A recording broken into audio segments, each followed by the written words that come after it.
দুগ্ধ পান করার সময় চোখ বন্ধ করে মহাদেবকে ডেকেছিলেন তো সত্যি সত্যি মহাদেব এসে হাজির। দরজায় এসে যশোমতী মায়ের দরজায় ডুমুর বাজিয়েছে, অলক নিরঞ্জন অলক নিরঞ্জন অলক নিরঞ্জন। ডুমুর বাজাচ্ছেন। এক দাসী এসে বলেছেন, কি বাবা क्या भाइयों क्या चाहिए तुझे? भोलानाथ बोलें सुनो है नंदघर आनंद भाइयों है तो नेक नंद का छोड़ा को दर्शन करवा दो। नंदेर पुत्र के एकटू दर्शन करिए दाओ, एटुकू शुधु चाই। देखो बाबा बाधाई निते चाইলে बाधाई निये जाओ, जा खुशी निये जाओ, किन्तु नंद पुत्रके दर्शन करा होबे ना। दासी भेतरे एलेन, एकटा थालाई करे मणि मुक्ता जहरत अर्थ सबकिछु साजिए शिवेर काछे निये गेছে। महादेव बोलेन आमाके बाधाई दिते एसेছিস? একটা নরমুণ্ড মালা নিয়ে ঝাড়তে শুরু করলেন, সেখান থেকে ঝরঝর ঝরঝর করে মুক্তা মণি মুক্তা পড়তে শুরু করলো। নিয়ে যা, কত নিবি? দাসী দাইয়া মাইয়া করে একদম ছুটে এসেছে, যশোদা আজকে দরজায় এক অদ্ভুত বাবা চলে এসেছে, ভেবেছিলাম বাধাই নিতে এসেছে, কিন্তু এমন করে নরমুণ্ড দিয়ে ঝেড়েছে, সেখান থেকে ঝরঝর ঝরঝর করে মণিমুক্তা পড়ছে। এই বাবাকে আমরা কি বাধাই দেব? এই বাবা শুধু একবার তোর নন্দ ছড়ার দর্শন করতে চায়। যশোদা মা ছুটে এসে বলেন, দেখ বাবা যা বাধাই চাই এখান থেকে নিয়ে যা, কিন্তু আমার লালার দর্শন করা যাবে না। কারণ ইতিপূর্বে পুতনার কাছে কি দুর্গতি হয়েছে, যশোদা মায়ের প্রাণে ভয় আছে। মা তো এই বাবা যদি কোনো জাদুটোনা করে দেয়, বাবাকে দেখতেই তো অদ্ভুত লাগছে। দেবাদিদেব মহাদেব কৈলাস থেকে ছুটে এসেছেন নেক ভগবান শ্রী নন্দলালের দর্শন করার জন্য।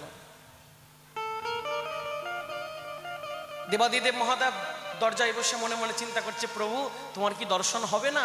আর ওদিকে অন্দরমহলে ভগবান কাঁদতে শুরু করেছেন।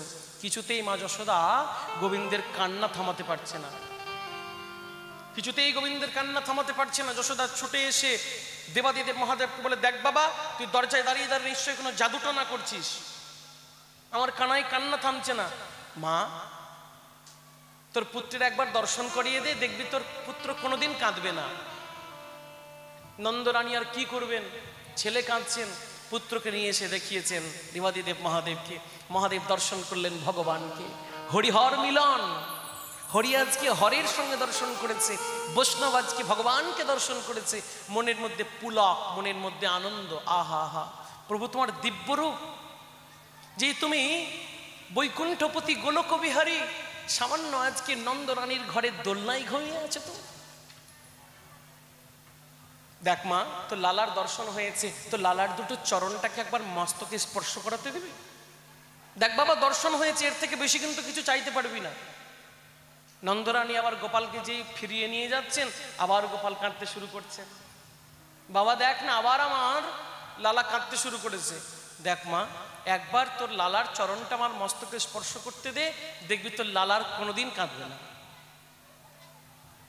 যশোদা মা নিয়ে এলেন, দেবাদিদেব মহাদেব মস্তকে স্পর্শ করালেন, আর লালা খিলখিল খিলখিল খিলখিল করে হাসতে শুরু করেছে। আহা হা হা। যশোদা মা বললে, বাবা তুই থাকলে তো আমার লালার কোনো চিন্তা নেই, আমার কাঁদলে তো লালা তোর কাছে গেলেই হাসতে শুরু করে। বাবা তুই আর কোথাও যাস না, তোকে এখানে গোকুলের মধ্যে আমি মন্দির বানিয়ে দেবো, তুই এখানেই থাক। তবে ঠিক আছে, এখানেই আমি থাকবো। মহাদেব সেখানে চিমটা পুঁতে দিলেন, এখানেই আমি থাকবো। আর গোকুলের মধ্যে মা যশোদা মহাদেবকে মন্দির করে দিলেন। সে মহাদেবের নাম হলো চিন্তাহরণ মহাদেব। এখনো আপনারা 84 কোষ পরিক্রমায় যারা যারা যান, গোকুলের মধ্যে চিন্তাহরণ মহাদেব এখনো আছে, মন্দির বানিয়ে দিয়েছিলেন যশোমতী মা। बोलिए चिंताहरण महादेव की, शिव शंकर भगवान की।